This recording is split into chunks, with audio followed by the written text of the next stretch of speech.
And the government's very fearful of losing control. You see it with the Tea Parties. You see it with the protests. You see it with the anger on the streets. If they could put a GPS thing under your car without a court order and follow you around? Yeah, it's Big Brother, and they're there, and they're watching you. When they told us why 9/11 happened, they said, oh, because they hate our freedom and liberty. Well, I guess they're fixing that, aren't they? No more freedom or liberty.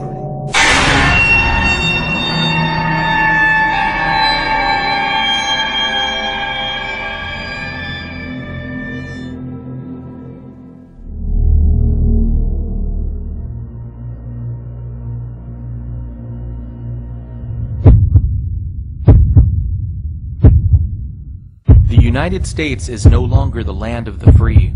Americans live in a system with literally millions of unnecessary government regulations that have destroyed the free market and sent millions of well-paying jobs overseas.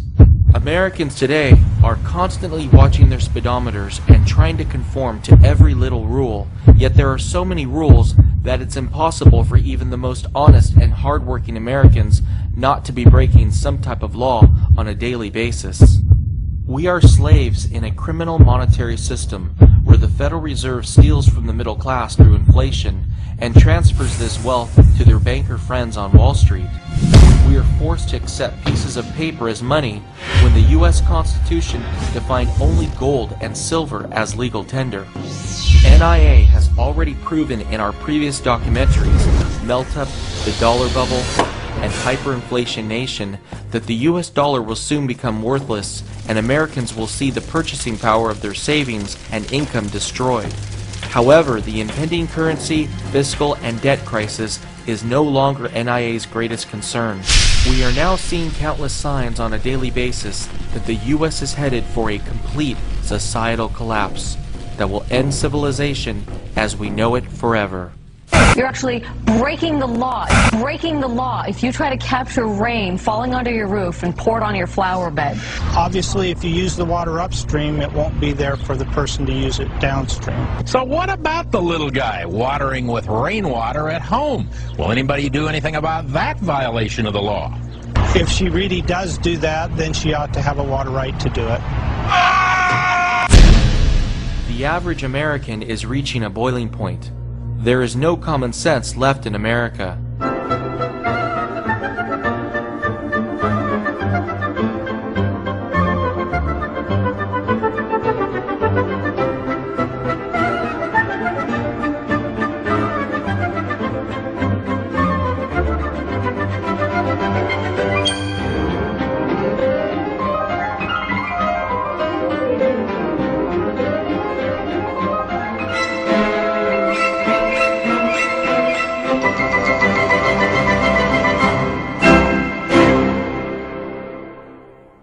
NIA has received hundreds of emails from members who are over 65 years old and are being carded to buy alcohol at major retailers like Target and Walmart.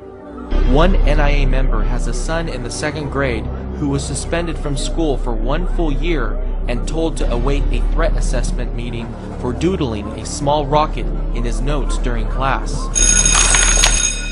15-year-old Adam Hernandez, a high school freshman in Shorewood, Wisconsin, was recently arrested, handcuffed, and booked on a charge of theft after a friend let him have his lunch. Adam's friend was part of the school's free lunch program, but Adam wasn't. So eating his friend's $2.60 chicken nugget meal was stealing, according to school officials. So Adam said his side of the story. They did not believe him. His friend Jakari, who gave him the chicken nuggets, they did not believe him. What they chose to do was to handcuff him, arrest him at lunch in front of the school body, and put him in jail. Federal agencies have now put 6-year-old girls on the no-fly list as potential terrorist threats, and even 3-year-old girls are now being harassed for no reason by TSA agents at airports. 6-year-old Alyssa Thomas is like any little girl. Ta-da! She loves her dolls, and she's already excited about the 1st grade. But according to the U.S. government, you should be worried about what she's up to. Dr. Santosh Thomas was just made aware that his oldest daughter is on the list. the terror watch list that impacts travelers who could be a threat to national security. Here, a TSA employee we've decided not to show is patting down Mandy while my wife holds her. First, they tried a handheld metal detector. Mandy was not in the mood. And the TSA employee, well, in my opinion, did not know how to communicate to her. Americans can't even bring applesauce through security at an airport without getting arrested. Supervisor Atkins of the TSA inspects Nadine Hayes' blue ice chest and finds items such as yogurt, grapes, sliced cheese, milk, cottage cheese, applesauce, and soda, which were all essential food items for the hydration and health of her 93-year-old invalid wheelchair-bound mother, Eleanor. Supervisor Atkins refuses to compromise and rudely stated, "We are going to confiscate everything." With this remark, Nadine reaches for the ice chest with her mother's food.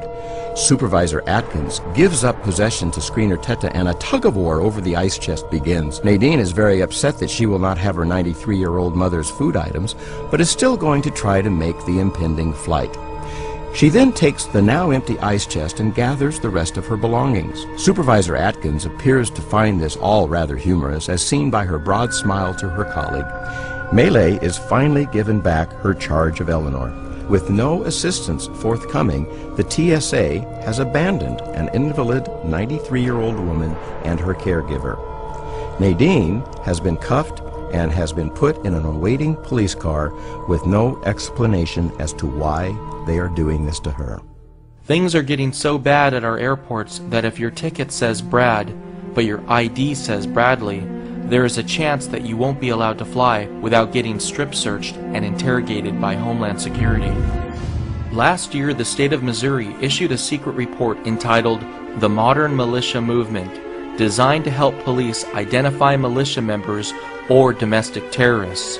The report labeled libertarians, and more specifically, supporters of third-party political candidates like Ron Paul, Bob Barr, and Chuck Baldwin as potentially being a domestic terrorist or members of a militia.